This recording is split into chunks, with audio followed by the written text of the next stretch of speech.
1877, a clouded yellow year. Sky in June, a fall of sunshine flakes. One of Mother's better days.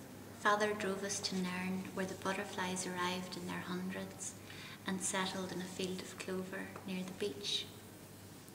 At rest, with its wings folded, it might have been mistaken for a brimstone, but in full flight, no such mistake was possible. Father pointed out to me how it had camouflaged itself, its wing spots mimicking leaf mould, its leg a stem of clover.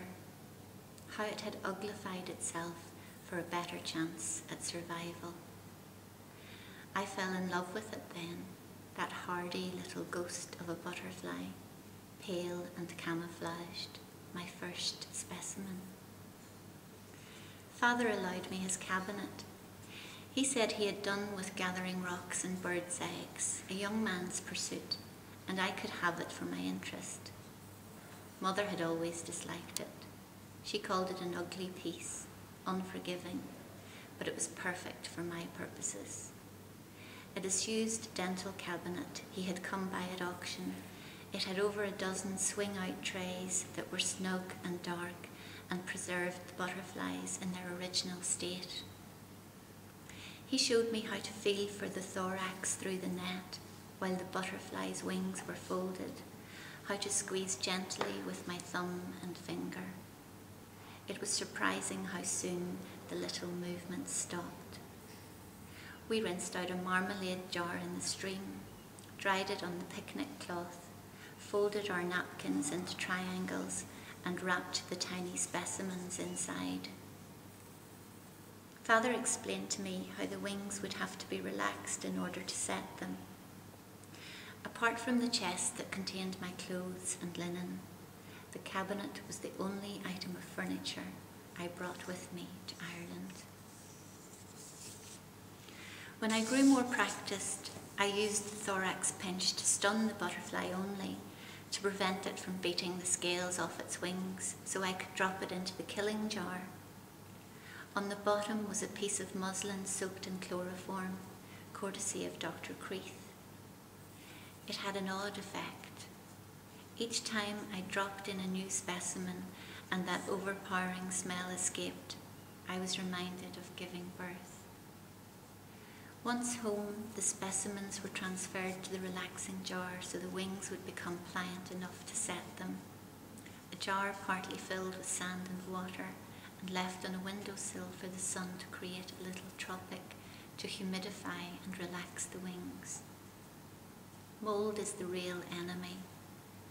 I once had to remove a whole drawer full of Cupido minimus because one had become stained. Mine is not a large collection. I have never seen the point of buying specimens from other people's sets. Each butterfly is personal to me. When I look at them, they take me back to the day I netted each and every one of them. The comma, a rare treasure, an impossible paper cutout, all curves and flourishes, a true amber and brown baroque, netted near some woods in Huntingdonshire.